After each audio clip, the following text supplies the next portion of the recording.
નમસ્કાર મિત્રો, આજે હું આપની સામે એક બહુ જ અગત્યના વિષય પર વાત કરવા આવ્યો છું. અંધશ્રદ્ધા. મિત્રો, અંધશ્રદ્ધા એટલે એવી માન્યતા છે કે જેને પાછળ કોઈ તર્ક નથી, કોઈ પુરાવો નથી, છતાં પણ આપણે તેને સાચી માની લઈએ છીએ. અને ઘણી વખત આપણે ડરથી, પરંપરાથી અથવા સમાજના કોઈ દબાણની એવી વાતોથી માનતા જઈએ છીએ કે આપણું નુકસાન કરે. આમાં બહુ માનવાથી આપણું છેલ્લે નુકસાન જ થવાનું. આજ પણ આપણા સમાજમાં એવું માનવામાં આવે છે કે બિલાડી રસ્તો કાપે તો અપશુકન થાય, તાવીઝ પહેરવાથી કોઈ રોગ ઠીક થઈ જાય, અથવા કોઈ ભૂવા તાંત્રિક પાસે ગયા વિના સમસ્યાનો હલ નહીં થાય.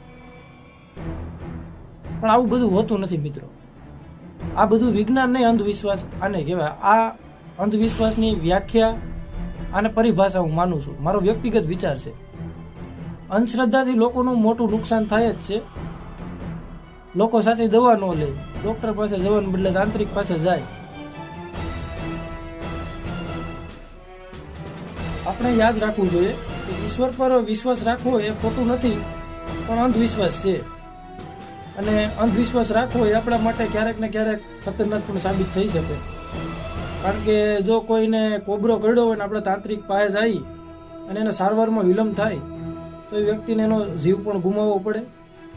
એટલે આપણો સાચો ધર્મ એ છે કે માનવતા જાળવવી, વિજ્ઞાનને સમજવું અને તર્કથી વિચારવું.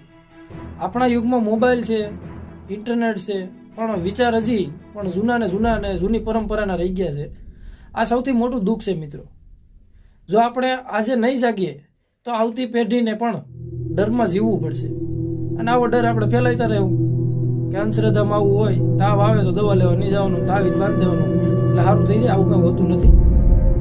તો ચાલો આપણે આજે એક સંકલ્પ લઈએ કે અમે કોઈ વાતમાં માનતા પહેલા પૂછશું આનો પુરાવો શું છે, સાચું શું છે, વિજ્ઞાન શું છે. ના સાચું છે કે ફક્ત ભય છે. અંતમાં તો એટલું જ કહું છું કે અંધશ્રદ્ધા જોડો અને વિચાર અપનાવો અને સમાજના અંધકારમાંથી પ્રકાશ તરફ લઈ જાઓ. આભાર. જય હિન્દ, જય ભારત.